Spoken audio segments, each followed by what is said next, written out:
தேவி சமையலில் வந்து சேப்பங்கிழங்கு வந்து காரக்குழம்பு வைக்க போகிறோம். அது எப்படி வைக்கிறதுன்னு பார்க்கலாம் வாங்க.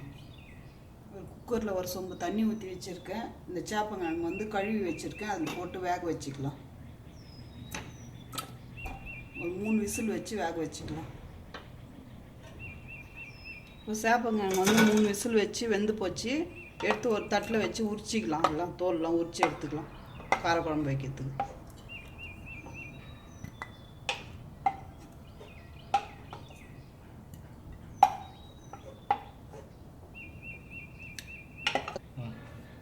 சேப்பங்கிழங்கு தோலெல்லாம் எடுத்துகிட்டு குட்டி குட்டியாக நறுக்கி வச்சுருக்கேன். இப்போ வந்து குழம்பு வச்சுக்கலாம், காரக்குழம்பு வச்சுக்கலாம்.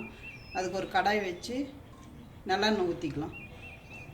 நல்லெண்ணெயில் செஞ்சால் தான் ரொம்ப நல்லாயிருக்கும். அதனால் நல்லெண்ணெயில் செஞ்சுக்கலாம். ஒரு 50 கிராம் எண்ணெய் ஊற்றிருக்கேன். எண்ணெய் காயட்டும்.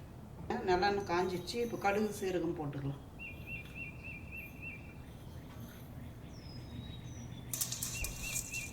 கடுகு பொரியட்டும்.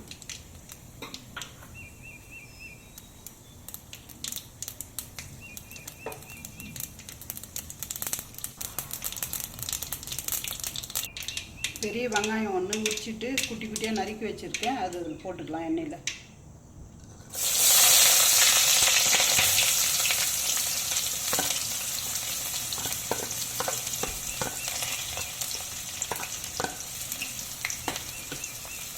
நல்லா வதக்கலாம் வெங்காயத்தை.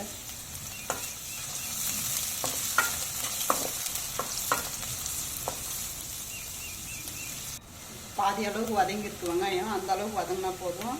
இப்போ ஒரு கொத்து கருவேப்பிலை போட்டுக்கலாம். இப்போ ஒரு தக்காளி, பெரிய தக்காளி கட் பண்ணி வச்சுருக்கேன். அதுவும் போட்டு வதக்கலாம்.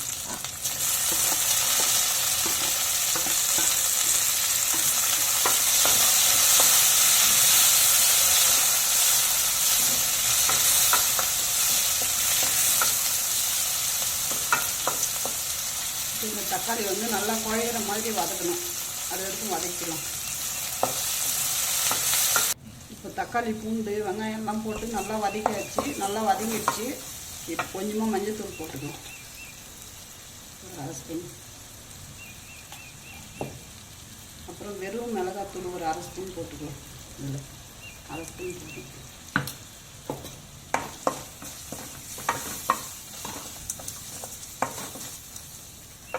அப்புறம் சேப்பங்கிழங்கு உரித்து கட் பண்ணி வச்சுருக்கேன். அதுவும் போட்டு வதக்கலாம்.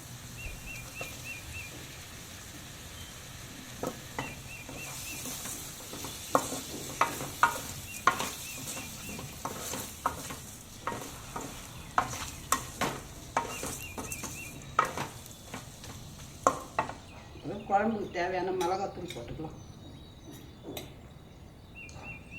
1 2 3 ஸ்பூன் கரெக்டாக இருக்கும் குழம்புக்கு.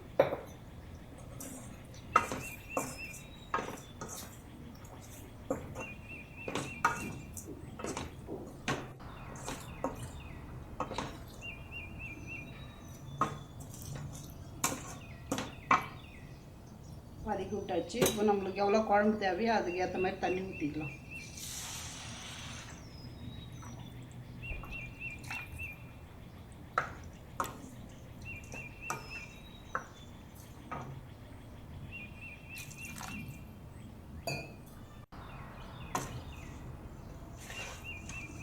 கரெக்டாக இருக்கும் இந்த காய்க்கு குழம்புக்கு தண்ணி. குழம்புக்கு தேவையான உப்பு போட்டுக்கலாம்.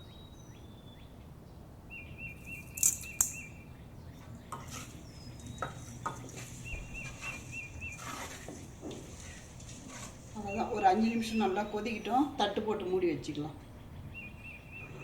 இந்த அளவுக்கு ஒரு 3 சைஸ் வெதை இருக்குது, தேங்காய் வெதை. இது வந்து குட்டி குட்டியாக நறுக்கிட்டு மிக்சியில் அரைச்சி எடுத்துக்கலாம். சேப்பங்கிழங்கு காரக்குழம்பு ஊற்றுறதுக்கு. ஒரு 5 நிமிஷம் கொதிச்சாச்சு குழம்பு. ஓப்பன் பண்ணி பார்க்கலாம் எப்படி இருக்குது.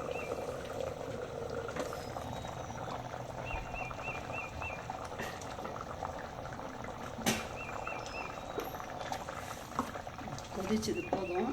ஒரு லெமன் சைஸுக்கு புளி எடுத்து ஊற வச்சுருந்தேன். அந்த ஊற வச்ச புளியில் வந்து மொத்தம்லாம் ஊற்றிக்க தேவையில்லை. ஒரு முறை கரைச்சி ஊற்றினா போதும், கரெக்டாக இருக்கும். எல்லாமே ஊற்றினா புளிப்பாயிடும். ஒரே போல் ஒரு 1/2 கிளாஸ் தண்ணி ஊற்றி கரைச்சி ஊற்றிக்கினா கரெக்டாக இருக்கும். புளி ஊற்றியாச்சு. இந்த பச்சை வாசனை போகிற வரைக்கும் கொஞ்சம் நேரம் கொதிக்கிட்டோம். இன்னும் 2 நிமிஷம் கொதிக்கிட்டோம். புளி ஊற்றி 2 நிமிஷம் நல்லா கொதிச்சிடுச்சு. இப்போ தேங்காய் அரைச்சி வச்சுருக்கோம், அதை ஊற்றிக்கலாம்.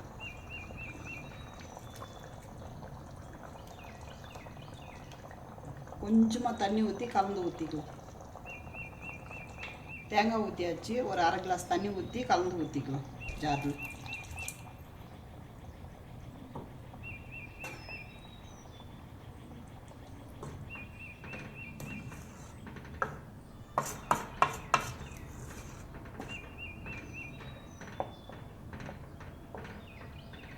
ஒரே நிமிஷம் கொதிக்கிட்டோம். சேப்பங்காய் குழம்பு ரெடி ஆகிடுச்சு. கடைசியில் கொஞ்சம் கொத்தமல்லி தூவிக்கலாம் குழம்புக்கு.